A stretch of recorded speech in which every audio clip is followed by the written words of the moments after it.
All right, welcome to Failing Forward with Michael Justice. Today we have an excellent guest. We have Mariah Pettry. Did I pronounce that right? Yes, you Right. did. She has an awesome testimony, and I'm just going to let her take over. Mariah, just start from wherever you want and tell us, your story. All right, let's go. Okay, so I am Mariah, and I have about 7 years sober. And before I even get started, I want to say that I chose this lifestyle. Like I had a little bit of trauma in my childhood, but bad always seemed fun to me. Like I don't know why. I was attracted to that lifestyle. So whenever I was younger, I was we moved around a lot. My mom had been married a few times, and each time we moved, but my dad had remarried to my stepmom, and she was extremely abusive from about 3 to 9. And then I was also abused by one of my stepbrothers from fifth grade to ninth grade. And he was a little bit older than me, and he had brought his friends over who were drinking, who were smoking, and I thought, I craved that, right? So like I really thought that it was, even though I'd been through abuse, I didn't necessarily use that as fuel to do those things. I just craved that. Do you remember that movie 13? Yes, I do. Okay. So I looked at those girls and I was like, I want to be like them. Like I have no idea why, but so anyway, piercing the belly buttons, just acting crazy. And I started drinking and smoking around 12, 13-ish. And then after we had left, my mom had divorced him after I told her about the abuse that was going on. And we moved back to West Virginia. That's where I'm originally from. And so the people who were smoking and drinking were also doing pills. And so high school, I got expelled for smoking weed in the bathroom and having pills on me. And I just kept meeting new people who were doing bigger and stronger things. So after I graduated, I met a guy who was doing stronger pain pills. Ended up in a extremely abusive relationship with him, and I then left him and met a drug dealer, and I got pregnant. He once by then the pills had gotten so expensive, like $180 for one pill. And that was, I mean, I was a waitress at the time. I was still keeping a job at this point. I was a waitress, and I couldn't afford that. So he said, "You want to try some heroin?" And sure enough, which I had watched Intervention growing up. Like I watched it around looking at them like, how could they? Like, oh my gosh, how could never, like, never. Like, I just do these small pain pills. I just dip, I will never get there. And so, whenever he said that word, I was like, but he said, it's better, it's stronger, and it's cheaper. Like, whatever. So, I did. And life just got really chaotic after that. I actually got pregnant. Um, used my entire pregnancy. I used pain pills my entire pregnancy, and my son came out with withdrawals.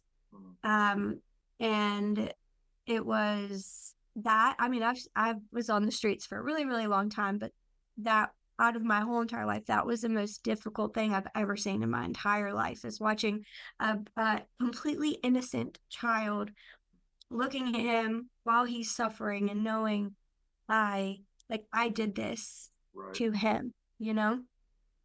And so I actually had kept him for 6 months, and then I got back with the abusive guy, and he was really, really drunk one night, and he was flipping furniture over, and we were dope sick. Like we didn't have any drugs at this time, so our nerves were already all over the place. And he came over and knocked me out with my son in my arms, and I lost custody of my son that night to my mom and my grandma.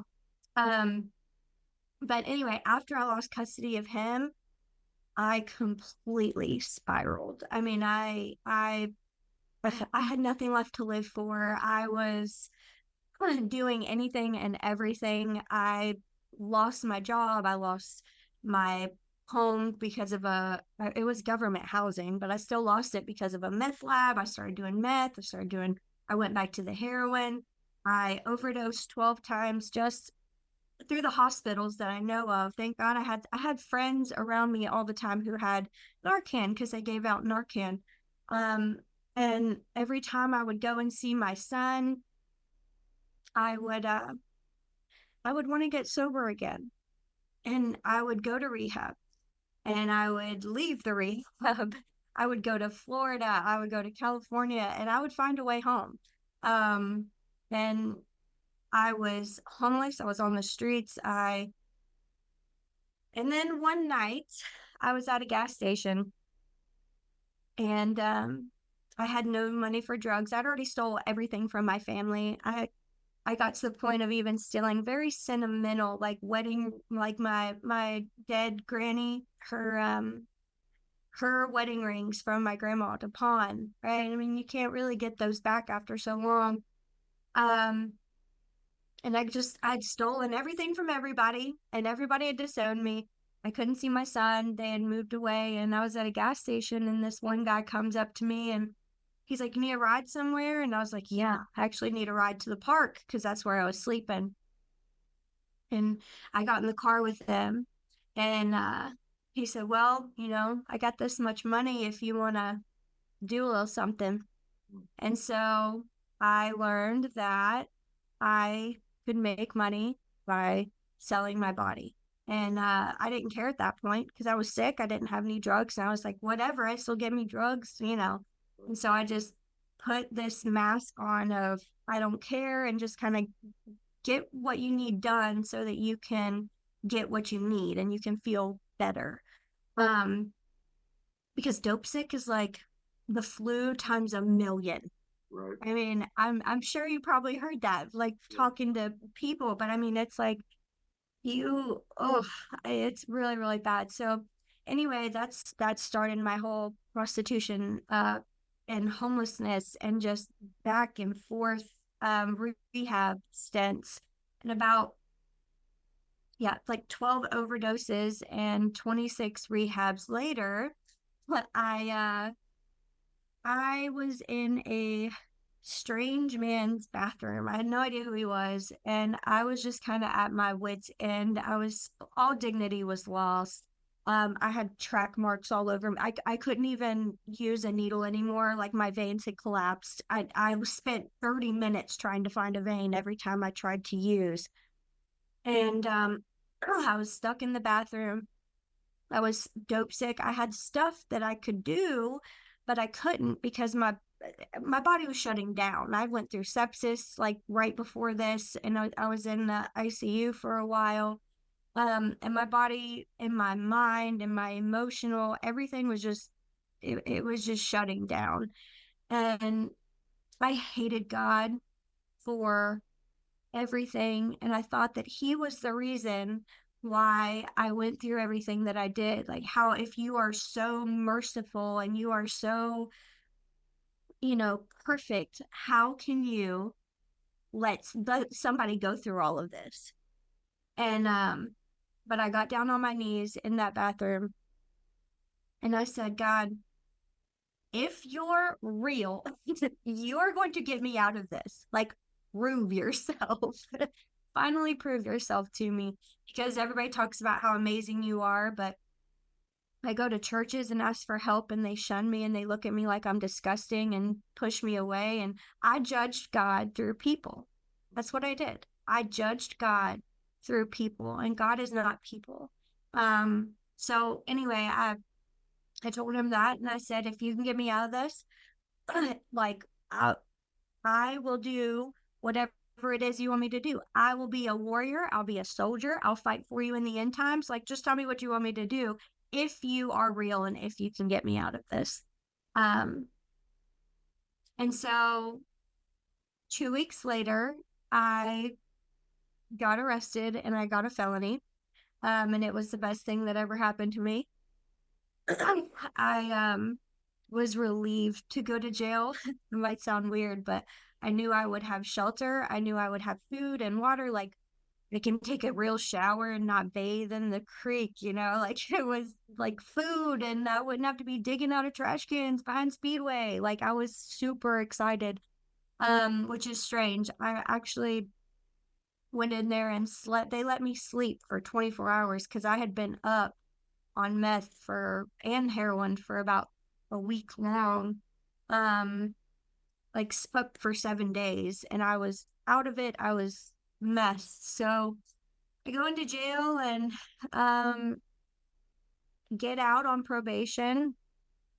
I was in jail for about like 5 months maybe, and they let me out on probation, and I overdosed twice in that weekend.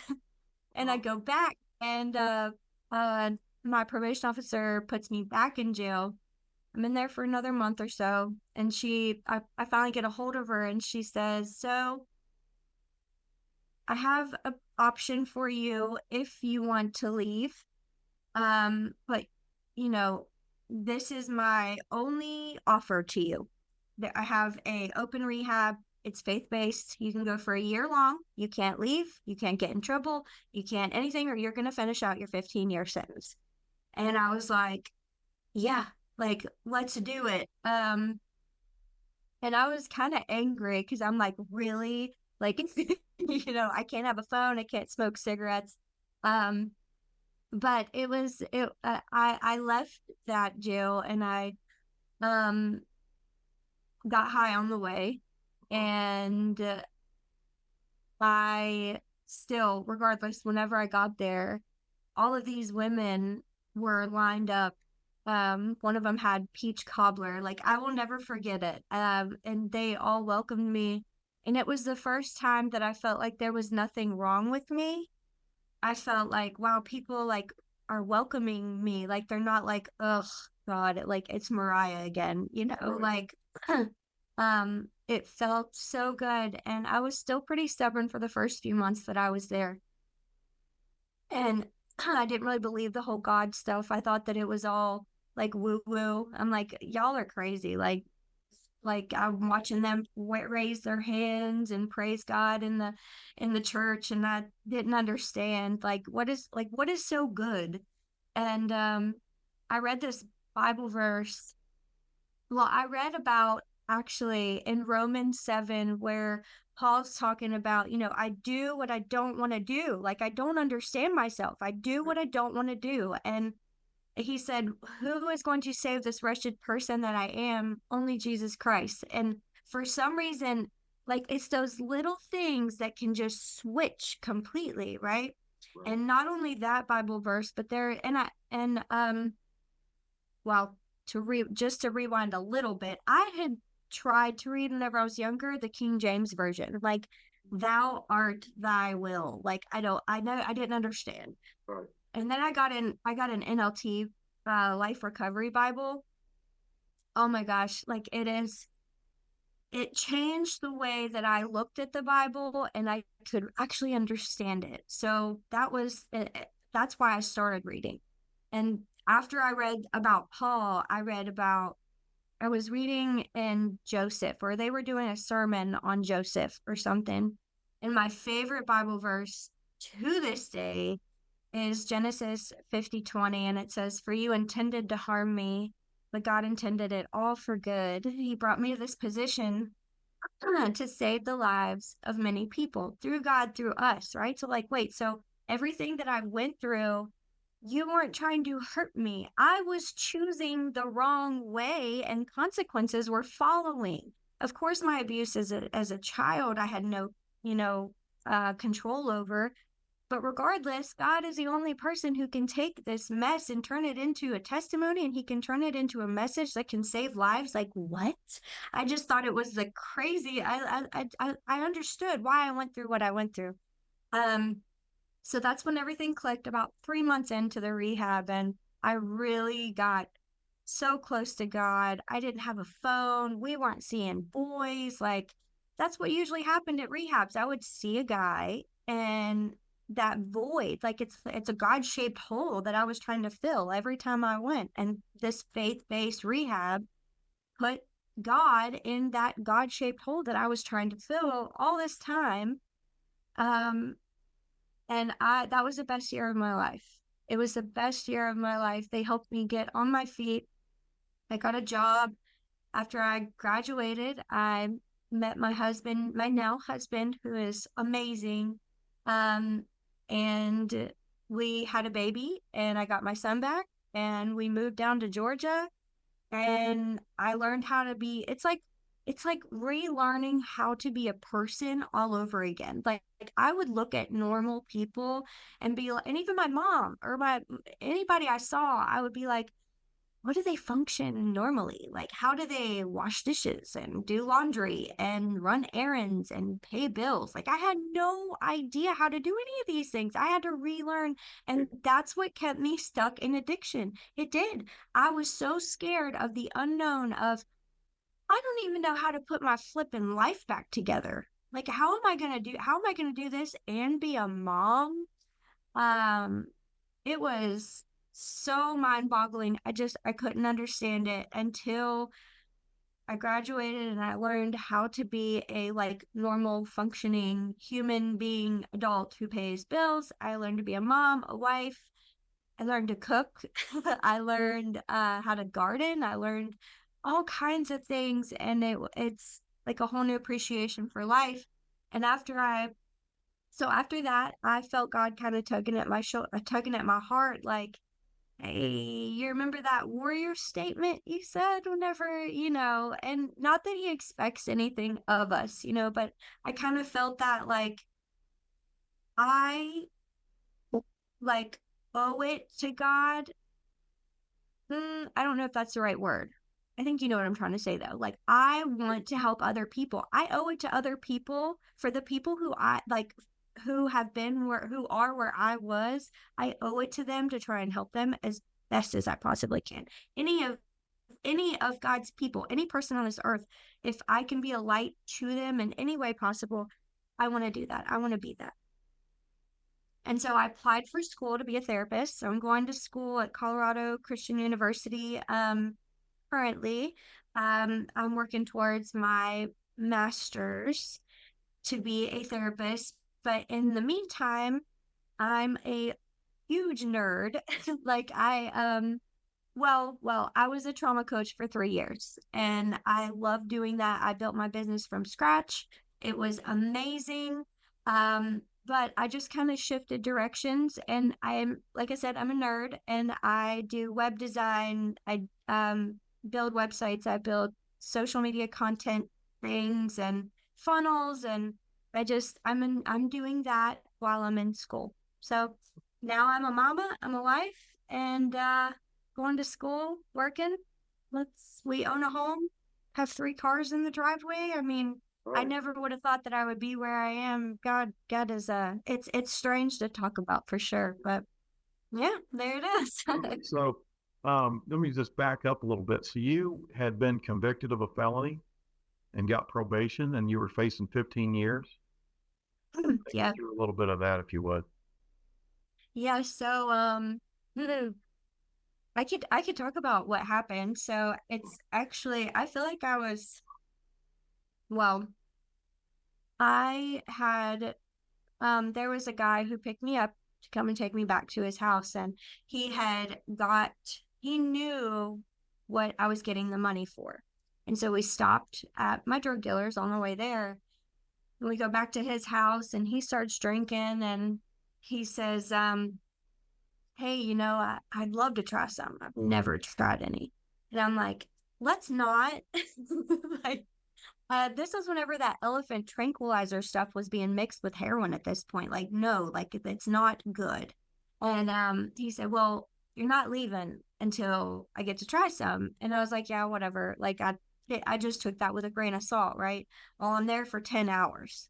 And the guy's still not letting me leave. He won't give me my purse. He won't give me my dope. He won't anything. And he I eventually, I just wanted my stuff, man. Man, I was starting to get sick, and he kept wanting to do stuff, and I'm like, I've got to go.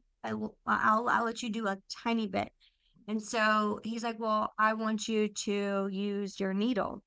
And so I did, and I did the bare minimum. Because I wasn't gonna like do, and he had already been drinking. So he overdoses. I bring him back to life, but he's got the death rattle. So like he's still he's barely breathing. It's a very strange. Do you know what that noise is? No, I don't. It's it's just a very it kind of sounds like a growl. It's him, Okay. his respiratory system like shutting down basically. Okay. And so even though I brought him back to life, I have to call the ambulance. So I did. And they come, and I grab a few of my things, and I try to go out the door, and a cop stops me. And I got that's where how I got a felony for delivery of a controlled substance. I don't know how that makes any sense. I didn't deliver any drugs to him. I mean, like I don't know if they thought I delivered. I don't know. I'm not sure, but yeah. Yeah. Yeah. Wow. So you were facing 15 years for that. Did Mhm. he end up Yeah. making it? Huh? Did he end up living? Yes. Oh, okay, Mhm. good. Yes, yes. Yeah, he Okay, did. wow. So you went through the faith-based recovery program and you were on probation. So you obviously successfully completed probation.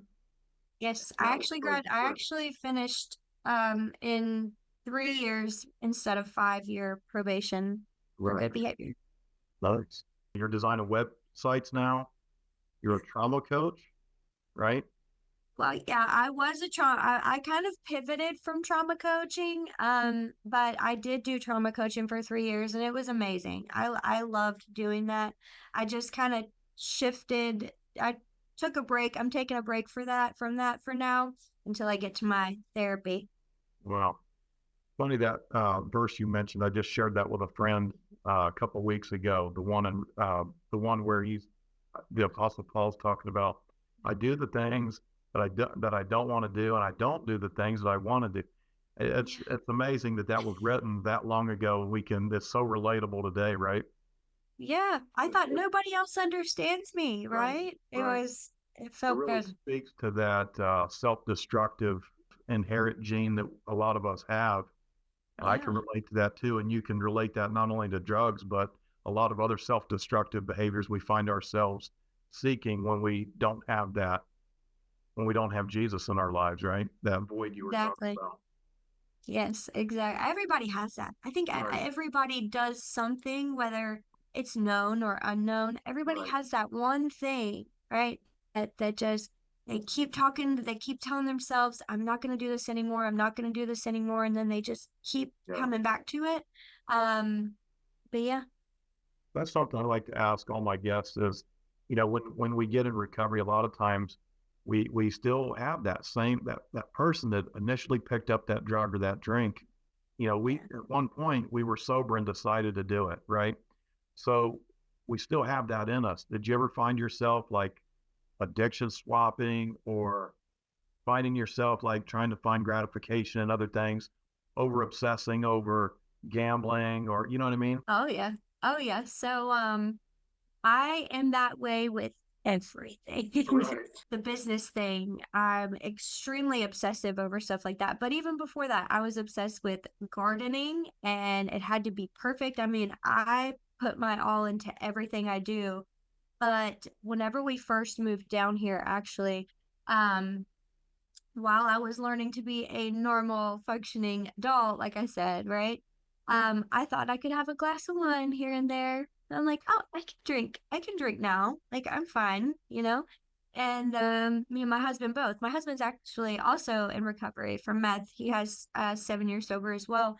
And so we thought we could drink. And one glass of wine turned into 2 bottles of wine a night in like 3 days. I Mm, mean, like I take everything to the extreme. right. And we had our kids, And I had, just recently got my son back. And just one night he came up to me and he's like, Mommy, y'all are going outside, because we would go outside and drink, sit by the fire, and listen to music. And um my son came out, or he came and told me, he's like, Mommy, are you guys ever gonna come in and just like watch a movie with us anymore?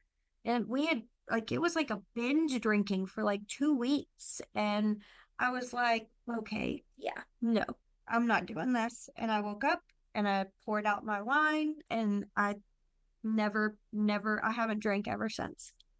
Wow, that's amazing. Yeah, maybe, I used to talk about this, this addictive thing, this addictive personality, this trait almost as a defect, but I'm starting to change my perception on it. Maybe it's not so much a defect, this extreme nature that we have. Maybe it's Yeah, just we were pursuing the wrong thing, you know? yeah, I right. think it, like, just Mm, like you said, I obsess with things, but now it's over the right things. And then yeah. there's a switch that goes off like, you're being a little impulsive. It's 3 o'clock in the morning. You got to get up at 6. It's time to stop editing. You know, so I have that switch that turns on. I'm sure, like you, like with your web design and stuff like that. We have to realize when we're spending time away from family, when we're over obsessing. But when we take that same addictive nature and put it towards something positive, watch out, right? Yeah. Oh my gosh. I actually saw something. What was it? I think it was like a sermon. Forgot who it was, but it was so good. He said, God loves addicts. You know why God loves addicts? Because they already know how to worship something. They already know how to sacrifice everything for, something. Like, Right, right. if we could just throw the dope away and we could put our Uh-huh. focus towards God, like, and it gave me chills. I'm like, yeah, yes, it sucks, but at the same time, every single addict I have ever met, recovering or even during, are so extremely intelligent, creative, and we are resourceful. Right, right. We are the problem solvers. Like, if the world were like the apocalypse happens, y'all Yeah, need to go find some addicts yeah. because we know how to get stuff done. And we're just so down on ourselves. And I believe, I thoroughly, like, as a like future therapist and studying so much psychology, I think the inner issue with every addict is insecurity.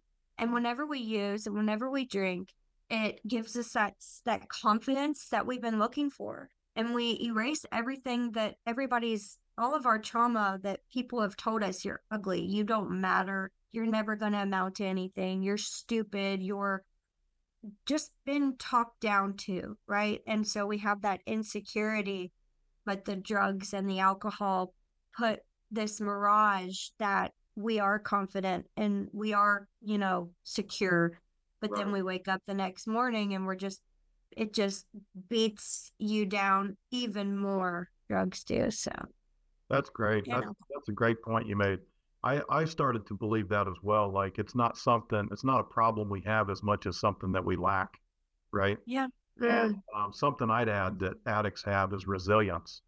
Yeah. You didn't score, you didn't get your booze. You don't just give up after one try. You chase that until you find it, right? I'm And going to go to the next 3 county lines. right, right. Okay, well, this has been a great testimony, Mariah. Is there anything else you want to say to the viewers? Oh, man. I think that I would, anybody who's struggling still, if there's anybody who's struggling still, and you look at people like, I don't know how they function, I don't know how they do that, I don't even know, I can't ever get there. It's gonna take way too much. If you could just find one person, man, it's one person that believes in you, that is willing to get you the resources and the help that you need, and stick with you, um anything is possible. And if anybody needs me to be that person, I am totally here. Mariah Pettry. Find me on Facebook. I would love to help you, get you what you need, get you to where you want to be, get your babies back, get your life back. Awesome.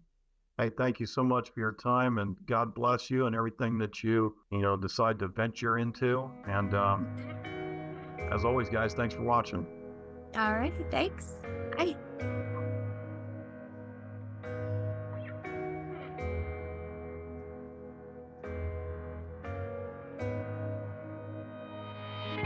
So this is how we end up, shades of blue and gray. I feel just like an empty bar.